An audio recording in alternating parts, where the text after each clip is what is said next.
Baik, bismillahirrahmanirrahim. Assalamualaikum warahmatullahi wabarakatuh.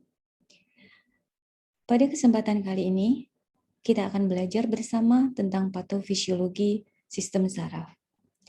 Sebelum kita belajar lebih lanjut tentang patofisiologi sistem saraf, ada baiknya kita mereview kembali tentang anatomi dan fisiologi dari otak dan juga struktur yang melindungi otak tersebut.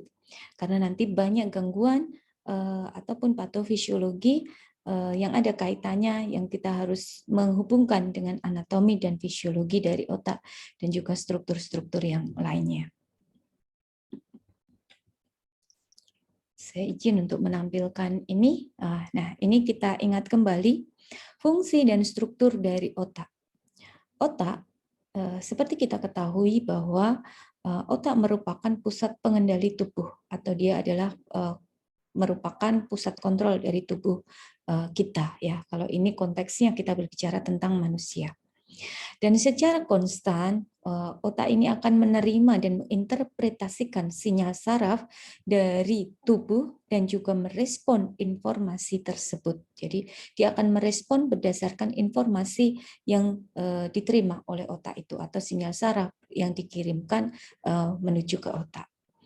Beberapa bagian dari otak mempunyai fungsi seperti dia pengontrol atau pengendali pergerakan, kemudian untuk berbicara, kesadaran, emosi, dan juga berbagai fungsi tubuh internal seperti denyut jantung, ya mengatur denyut jantung dan juga pernafasan dan juga temperatur tubuh itu juga dikontrol oleh otak ya. Struktur otak secara garis besar terdiri dari 3 bagian utama, yaitu ada cerebrum, cerebellum, dan juga batang otak atau brainstem. Nah, ini kita bisa lihat di sini bahwa ada cerebrum, ada cerebellum, dan juga ada brainstem atau batang otak. Kita lihat lagi apa sih struktur pelindung dari otak gitu ya. Di otak itu juga ada cairan cerebrospinal. Cairan cerebrospinal itu adalah cairan yang melindungi otak dan juga spinal cord atau sumsum tulang belakang ya. Nah, ini cairan ini berwarna jernih, bentuknya seperti air, dia mengelilingi, menyelimuti dan juga melindungi otak dan juga spinal cord. Selain dia berfungsi sebagai pelindung gitu ya, cairan cerebrospinal ini juga berfungsi untuk menutrisi otak ya. Jadi dia membawa nutrisi dari darah menuju ke otak dan dia juga untuk metabolisme untuk mengeluarkan produk-produk sampah dari otak keluar menuju ke sistem sirkulasi vena seperti itu. Nah, cairan cerebrospinal ini akan bersirkulasi melalui ruangan yang disebut sebagai ventricle otak ya, dan dia akan bersirkulasi nanti di sepanjang atau di permukaan dari otak dan juga spinal cord atau sumsum tulang belakang. Nah, ini kalau kita lihat, ini otak, ini spinal cord ke bawah ya. Nah, ini yang berwarna biru, itu adalah cairan cerebrospinal. Nah, di sini ada ventricle juga yang berwarna biru. Nanti kita akan lihat lebih jelas. Nah, selain cairan cerebrospinal yang juga melindungi dan juga menutrisi, otak itu juga ada struktur pelindung yang lain, yaitu ada lapisan otak ya atau meningens ya. Meningens itu merupakan lapisan pelindung dari otak dan juga spinal cord. Terdiri dari 3 lapisan yang disebut sebagai yang paling luar itu adalah dura mater, dia adalah lapisan yang paling tebal, kemudian lapisan di tengahnya itu adalah lapisan arachnoid, dan juga yang paling dalam itu adalah lapisan pia mater. Nah, ini meninges merupakan membran yang melindungi otak dan juga spinal cord yang terdiri dari 3 lapisan, ada dura mater, ada pia mater yang paling dalam dan juga arachnoid yang ada di paling tengah seperti itu.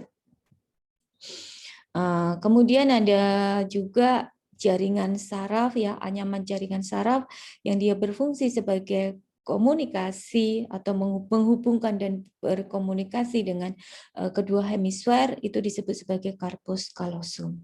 Jadi corpus callosum itu adalah anyaman jaringan saraf yang berada di antara dua hemisfer otak. Dia menghubungkan dua hemisfer tersebut dan dia juga memungkinkan komunikasi dari kedua hemisfer tersebut. Nah, ini corpus callosum.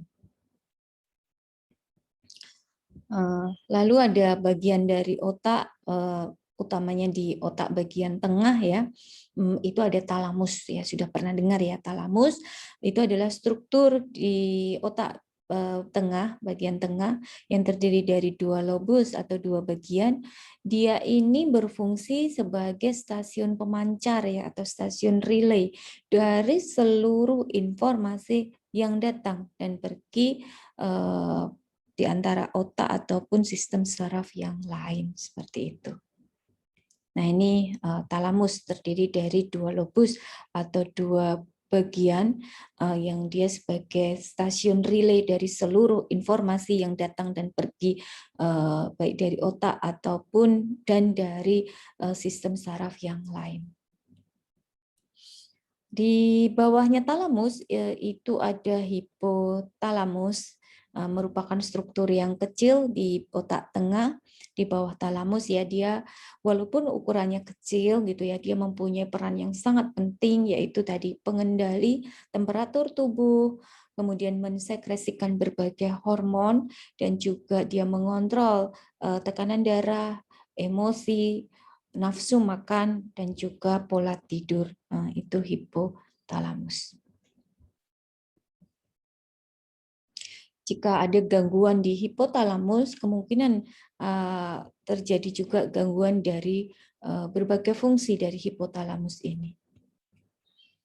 Nah, ini ada bagian lagi yang disebut sebagai ventricle, ventricle otak ya, merupakan kavitas atau ruang yang terdiri berisi cairan di dalam otak ya. Ada 4 ventricle. Untuk ventricle pertama dan kedua itu berada di hemisfer otak yang juga disebut sebagai ventricle lateral. Sedangkan ventricle ketiga itu letaknya di tengah otak, dikelilingi oleh talamus dan juga hipotalamus. Dan juga ada ventricle keempat, itu ada di belakang otak antara cerebellum dan juga batang otak. Nah, ini kita lihat tadi ada ventricle pertama dan ventricle kedua atau disebut sebagai ventricle lateral. Lalu di sini yang di tengah-tengah itu ada ventricle ketiga. Nah, antara ventricle lateral dengan ventricle ketiga ini dihubungkan dengan interventricular foramen ya. Atau foramen Monro seperti itu. Lalu ventricle ketiga dan ini ventricle keempat itu dihubungkan oleh suatu saluran yang disebut sebagai aqueductus cerebral. Nah, kemudian dari ventricle keempat ini akan menuju ke spinal cord, itu ada central canalis atau juga apa namanya foramen Magendie ya.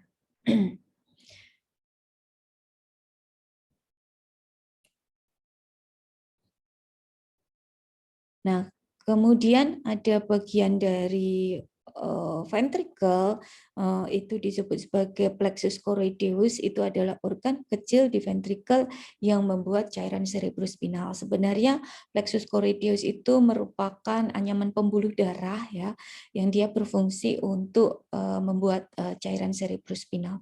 Jadi tempat produksi dari cairan cerebrospinal itu adalah plexus choroideus. Tempatnya ada di masing-masing ventricle.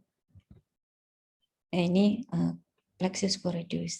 Nah, kita lihat ya, kita review kembali bagaimana cairan cerebrospinal itu diproduksi dan bersirkulasi. Jadi setelah tadi diproduksi oleh plexus choroideus dari ventrikel lateral, baik ventrikel pertama maupun ventrikel kedua, dia akan menuju ke ventrikel ketiga melalui interventrikular foramen atau foramen Monro. Di situ menuju ke ventrikel ketiga. Nah, di ventrikel ketiga juga ada plexus coredeus, jadi akan ditambahkan di sana, lalu menuju ke ventrikel keempat ya, di sana melalui aqueductus sylvii atau aqueductus cerebral. Lalu nanti dia akan menyebar, ada yang menuju ke spinal cord, ada yang kemudian menyebar menuju ke ruang subarachnoid ya. Nah, nanti di ruang subarachnoid itu ada villi arachnoid yang dia akan mereabsorpsi atau mengabsorpsi dari cairan cerebrospinal itu untuk menuju ke pembuluh darah vena yang kemudian nanti akan masuk ke sirkulasi vena dan kembali lagi ke jantung, seperti itu. Yang kita ingat video ini kita lihat lebih jelas.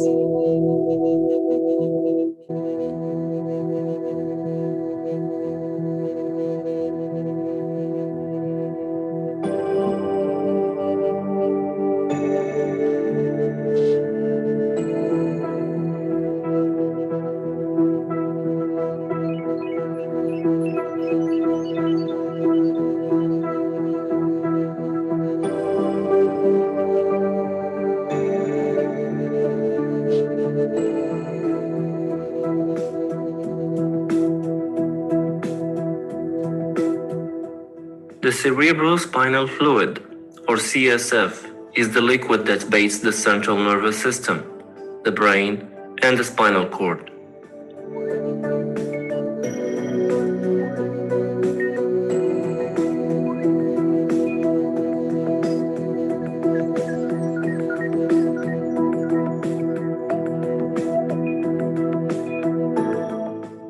The CSF ensures the protection of the central nervous system against mechanical shocks and vibrations. It plays an important role in the regulation of intracranial pressure. It participates in the cerebral metabolic processes by regulating the exchange of substances and provides many other functions as well.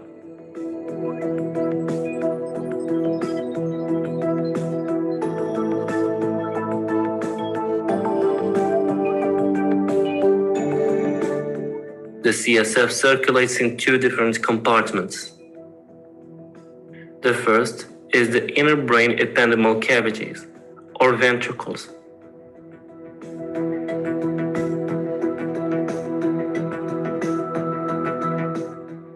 The second is the compartment surrounding the central nervous system. It corresponds to the subarachnoid space.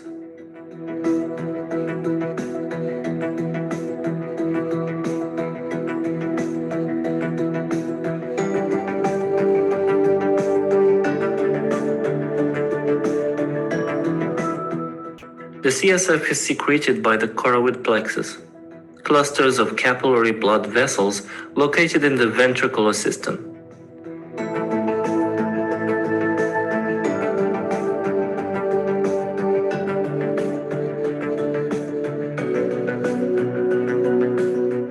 The ventricular system consists of 4 ventricles connected by many channels.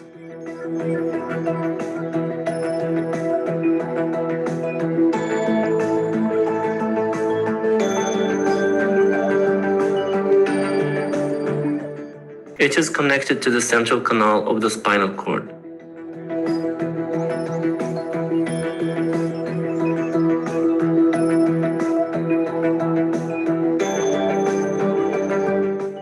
There are 2 lateral ventricles, occupying the center of the cerebral hemispheres. Both are connected to the 3rd ventricle at the center of the diencephalon by the foramina of Monro.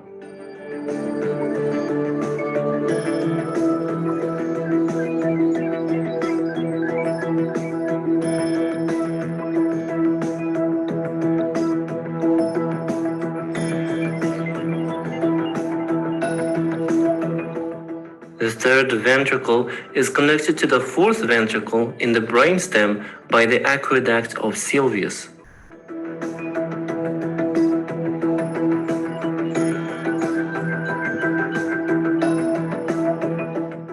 The CSF will leave the fourth ventricle through the foramen of Magendie to fill the subarachnoid space between the pia mater and the arachnoid.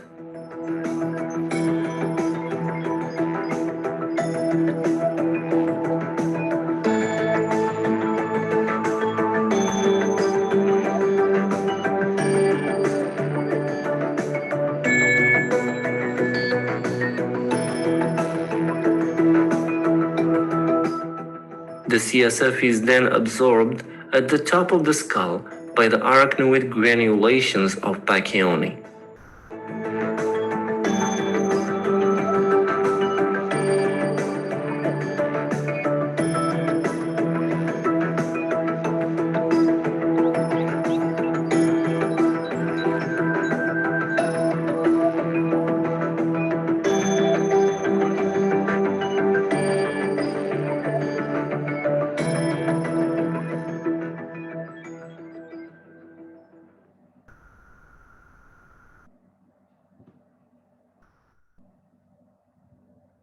Ya, itu tadi ya, bagaimana cairan cerebrospinal diproduksi dan juga bersirkulasi. Nanti bisa dilihat kembali ya di video untuk dipelajari kembali. Kita masuk ke anatomi yang lain ya, anatomi fisiologi yang lain. Di otak itu ada blood-brain barrier atau sahwar darah otak. Itu merupakan sistem khusus dari pembuluh darah dan juga enzim yang berfungsi melindungi otak dari bahan-bahan kimia ataupun racun yang dihasilkan oleh bakteri. Jadi sudah sedemikian di set ya bahwa otak kita itu ada sistem pembuluh darah dan juga enzim yang melindungi dari berbagai gangguan toksin ataupun bahan-bahan kimia itu. Dan ini juga membantu mempertahankan lingkungan otak itu tetap konstan ya. Jadi kalau misalnya ada bakteri ataupun toksin yang bisa masuk ke otak ya berarti dia berhasil menembus sawar darah otak ini. Secara normalnya, fisiologisnya kita telah dilindungi dengan blood-brain barrier ini. Nah, kita juga ingat kembali jenis-jenis sel di otak ya. Otak itu terdiri dari neuron dan juga sel glia. Neuron ini dia merupakan sel yang membawa sinyal yang membuat sistem saraf itu bekerja. Nah, neuron ini jika rusak itu tidak bisa diperbaiki ataupun digantikan ya, menjadi irreversible. Nah, ini neuron ya, bagian-bagian neuron pasti diingat kembali ya. Ada dendrit, ada sel soma, kemudian ada akson ya, kemudian bagaimana hubungan antara satu neuron dengan neuron yang lain ya, itu diingat kembali. Lalu ada sel glia atau neuroglial cell gitu ya. Ini merupakan sel pendukung dan dia berfungsi untuk memberikan nutrisi dan melindungi dari neuron. Ada berbagai tipe sel glia, ada bentuknya ya, ada astrosit, oligodendrosit, ada epidermal dan juga ada microglial cell. Nah, ini bisa dilihat bentuk-bentuk dari sel glia atau neuroglia. Nah, itu untuk anatomi dan fisiologi. Sebelum kita membahas lebih lanjut tentang patofisiologinya. Saya akhiri terlebih dahulu, nanti kita akan masuk lagi ke patofisiologinya. Terima kasih. Wassalamualaikum warahmatullahi wabarakatuh.